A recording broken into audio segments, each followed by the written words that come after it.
Hola, ¿qué tal? Vale, voy a explicar un poquito cómo ha sido la dinámica del taller, o sea, qué es lo que hemos hecho en el taller, para luego pasar a la parte de las conclusiones que se han abordado de manera colectiva en el taller.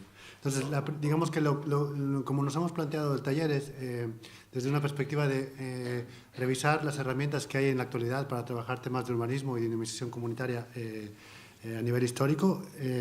Sobre todo vimos como las que pensamos, las que consideramos que eran las más comprensivas, que no quiere decir que se estén haciendo, pero que han sido las más comprensivas. Entonces, a partir de ahí hicimos una selección de 3 herramientas, ¿no? Fue una selección arbitraria, pero al mismo tiempo pensamos que eran las más comprensivas. Explicamos lo que eran los planes comunitarios, ¿no? Y explicamos el caso en concreto de Roquetas. También explicamos lo que fue o lo que fue Llei de Barris, ¿no? Y también en este caso, aprovechando que estamos también trabajando el tema de Roquetas, un poco explicar cómo había sido la conjunción entre Llei de Barris y planes comunitarios. Y también hablamos de pla de usos, ¿no? De la herramienta de pla de usos, ¿no? Lo que hicimos durante esta primera parte fue un poco exposición de las herramientas. Después lo que hicimos fue una pequeña, digamos, un diagnóstico de estas herramientas, es decir, lo que veíamos era qué carencias tenían las herramientas y qué potencialidades tenían las herramientas, para de ahí dividirnos en grupos, ¿no? Y con estos grupos poder trabajar cuáles podrían ser unos criterios para mejorar estas herramientas o para crear herramientas nuevas, inclusive que fueran más comprensivas que las que ya tenemos, ¿no? Siempre pensando en el tema de urbanismo y en el tema de dinamización comunitaria como los dos elementos centrales que tendrían estas dos herramientas, ¿no? Intentamos, que nos funcionó más o menos, que intentamos separar más los debates en función de las líneas que tiene marcada Llei de Barris, ¿no? Que en realidad son 7, pero nosotros los agrupamos en 5, que son los que tienen los que tenéis ahí en la pared: espais públics, equipaments, cohesión social, cohesión e inclusión social, sostenibilidad de territorio y equidad de género. Yo lo que haré ahora es haré un relato de cuáles fueron estos criterios generales que salieron del trabajo conjunto.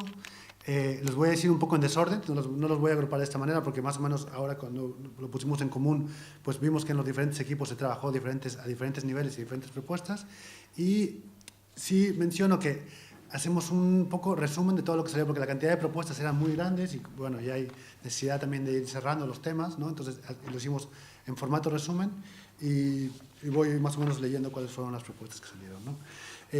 Yo creo que uno de los elementos de los que más habló es algo que denominamos educación por la democracia, ¿no? Que básicamente es empezar a trabajar elementos de participación y involucramiento de los ciudadanos en el territorio desde las escuelas, ¿no? Es decir, que los mismos centros educativos y los mismos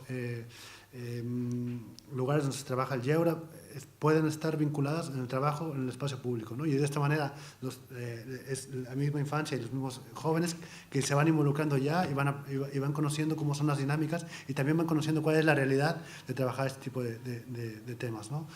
Estaba por un lado esta parte y por otro lado también estaba el tema de educación de la democracia, hablando también de los profesionales. Es decir, no solamente nosotros como ciudadanos, sino también aquel que acoge la participación, ¿no? Que realmente sepa acoger esta participación y que también, por ejemplo, los técnicos que trabajan, por ejemplo, arquitectos o otras profesiones que están muy vinculadas a temas de urbanismo también puedan tener esta misma proceso de educación. Después hablamos de un tema que yo creo que preocupa a todo el mundo en general, que es el tema de que si hay criterios generales de herramientas de participación, que estas herramientas vayan más allá de los periodos de gobierno, es decir, que no sean herramientas que empieza una herramienta y después que empieza después de un año de gobierno, dura 3 años y después llega un nuevo gobierno y ya no hay esta herramienta, ¿no? Entonces una de las cosas que se hablaba mucho era como de herramientas o procesos de trabajo participativos que vayan más allá de un mandato dado, ¿no? Después se hablaba mucho de herramientas que nos permitan poder pensar el espacio público desde una nueva perspectiva, no desde la perspectiva de solamente la privatización o el uso de tránsito del espacio público, sino una perspectiva donde el espacio público fuera un lugar de encuentro y un lugar de generación de relaciones y relaciones sociales y políticas, ¿no? Em, También se habló mucho de la figura técnica, ¿no? De la figura técnica, que es esta figura que está entre digamos, entre la ciudadanía y las personas responsables de las decisiones. ¿Cuál podría ser el perfil de esta persona, ¿no? Se habló mucho que lo que es importante es que sean personas que tengan mucha flexibilidad, que sean muy cercanas al territorio, pero que también tengan un cierto poder de decisión, ¿no? Porque muchas veces lo que pasa es que tú tienes este interlocutor, que el interlocutor lo único que hace es decirte esto no es posible, esto es posible, voy a ver qué me dice, ¿no? Qué me dice el CAP, ¿no? Y todo esto. Entonces se hablaba mucho como de poder reconfigurar esta figura técnica, ¿no? También se habló de herramientas que nos permitieran, bueno, que ya un poco he repetido de lo que dije antes, pero que herramientas que nos permitieran poder gestionar la no privatización del espacio público, ¿no? Básicamente, que es como todo lo que ha habido con temas de ley de usos y terrazas, ¿no? Es poder tener una herramienta alternativa para este tipo de temas. También se habló de algo que, bueno, que nos parece sumamente interesante, que es poder tener herramientas que puedan incluir la participación de gente nueva en las decisiones de los barrios, ¿no? En este sentido, lo que se hablaba era herramientas que nos permitan llegar a aquellos que no participan, poder empoderar a gente que puede estar interesada en ciertos temas, pero que normalmente no lo está, y que al mismo tiempo pueda, digamos, generar que los liderazgos que existen actualmente sean liderazgos que puedan también ser acogedores, ¿no? Liderazgos que puedan permitir que las decisiones sean tomadas por más personas de las que normalmente están participando, ¿no? Otra de las cosas que se habló, que salió en los diferentes grupos, era aprovechar y delimitar cuáles son las potencialidades que tiene el espacio público para potenciar la participación. Muchas de las cosas que se están trabajando ahora parten no de una necesidad concreta, sino de espacios relacionales, ¿no? De espacios públicos donde la gente viene, se junta, y a partir de ahí empiezan a tejerse redes, y esto va generando nuevas dinámicas en el territorio, ¿no? Entonces es como repensar herramientas que puedan utilizar el espacio público para tejer estos nuevos vínculos, ¿no? También se habló, digamos que este sería como un subcapítulo de lo que lo digo anteriormente, que es también pensar de forma participativa lo que es la accesibilidad del espacio público, ¿no? Muchas veces lo que comentábamos, lo que se comentó en el grupo, es que muchas veces se diseña el espacio público y después de diseñado, cuando está en funcionamiento, es cuando se hacen los cambios del espacio público, ¿no? Entonces es como el funcionamiento, es como diseño desde el despacho, llega al espacio público, por decirlo de alguna manera, llega al espacio público, al territorio, y es el uso de la gente el que en definitiva dice si el espacio público es adecuado, es accesible o no. Entonces lo que se plantean son herramientas donde desde el diseño ya se vaya trabajando con la comunidad para poder diseñar estos espacios. Después se habló mucho sobre el tema de equipamientos. Hubo como varias cosas que se mencionaron sobre el tema de equipamientos, pero una de las cosas que se habló mucho es poder pensar los equipamientos desde una visión intersectorial, intergeneracional e intercultural. Es decir, esta idea, creo que también se dijo antes en el espacio público, esta idea de un equipamiento sirve para una sola cosa, es un gasto de recursos y también genera fronteras entre los diferentes sectores de los barrios, ¿no? Entonces se hablaba de la posibilidad de repensar los espacios, los equipamientos, como espacios que puedan juntar diferentes tipos de colectivos.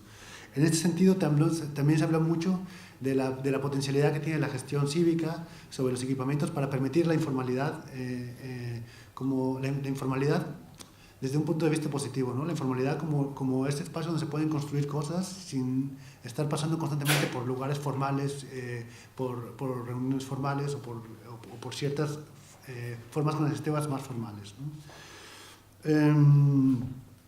Después se habló también de pensar la movilidad desde dentro de los barrios interconectadas dentro de los distritos, no tanto como o sea, sí como una red dentro de la ciudad, pero que también pudiera haber la posibilidad de que dentro de los nuevos barrios y los nuevos distritos pudiera haber movilidad, ¿no?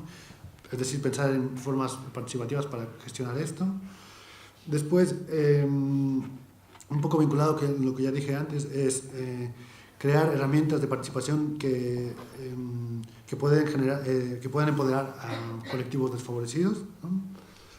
Y en este sentido, una cosa de la que se habló mucho es de que los instrumentos de participación lo que tienen que hacer es potenciar la transparencia, ¿no? Potenciar la transparencia para que la caja negra esta, que puede ser a veces las políticas públicas, sea un espacio abierto, ¿no? Pero por otro lado, también se hablaba de cómo transmitir, de cuando creamos esa transparencia, muchas veces la creamos desde una perspectiva o una lógica que es la lógica no la lógica del vecino, sino una lógica más técnica.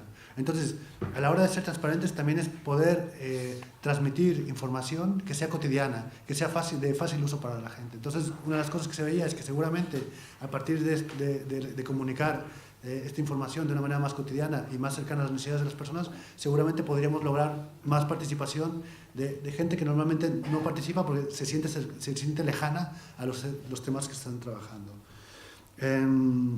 También se habló de generar acciones interactuadas, es decir, tenemos una serie de herramientas de participación en la actualidad en Barcelona, pues conectar estas herramientas de participación. No es posible que de repente haya un consejo de distrito y después tenemos un plan comunitario y que no haya ningún tipo de conexión o transmisión de la información, o que los espacios que se están trabajando en los planes comunitarios no vayan luego a trabajar al Consejo de Barrio, ¿no? Esto es como, bueno, poder juntar este tipo de elementos.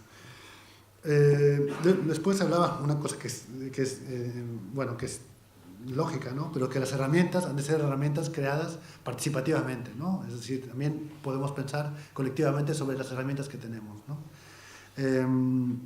También se habló mucho de participación con objetivos claros, es decir, que la gente que va a participar sepa a qué va a participar, ¿no? Muchas veces vamos a lugares a participar y no sabemos muy bien qué estamos haciendo ahí, pues es importante tenerlo claro. Se mencionó, y esto es vinculado a lo que dije anteriormente, también la posibilidad de tener un plan estratégico de barrio, es decir, un plan donde se pueda gestionar todas las herramientas que están dentro de un barrio para trabajar la participación, para que de ahí puedan salir propuestas a futuro que vayan más allá de los mandatos de gobierno, y que también puedan retroalimentar cada uno de los diferentes programas, o el PAD o el PAM, ¿no? Pero que todo esto que pueda tener como venas que comuniquen, ¿no? Me quedan 3 nada más. Después queda una de las cosas que se hablaba es los planes comunitarios pueden ser una herramienta muy potente, ¿no? Pero muchas veces los planes comunitarios que hay en Barcelona tienen diferentes aspectos y diferentes formas de trabajo. Entonces, una de las cosas que se hablaba es que estaría muy bien poder evaluar y poder ver qué elementos de los planes comunitarios funcionan, y de esos que funcionan, cómo se pueden trabajar en otros territorios, teniendo en cuenta siempre que cada uno de los contextos es diferente, y que por lo tanto cada plan comunitario siempre será diferente porque el contexto y las necesidades del territorio son diferentes. Finalmente se habló mucho de implicar a todos los actores de la comunidad dentro de estos programas participativos, y esto también hacía referencia al tejido comercial. Muchas veces cuando se habla de comunidad, pocas veces se habla mucho de tejido comercial, pero pocas veces se operativiza, ¿no? Es básicamente esta idea. Y finalmente, un tema que preocupaba mucho es la función de acompañamiento que hacen los técnicos en procesos comunitarios, ¿no? Y aquí un poco lo que se habla es como tener muy claros cuál es la autonomía de estos técnicos. Es decir, que el hecho de que haya una persona que esté haciendo un acompañamiento de un proceso comunitario y dependa, por ejemplo, de una administración, no esté ahí para cooptar o para digamos, para minar las expectativas de la comunidad. Y por otro lado, que tampoco esté en el lado solamente de la reivindicación, sino que tiene que estar en esta parte digamos que de mediación de las dos partes, ¿no?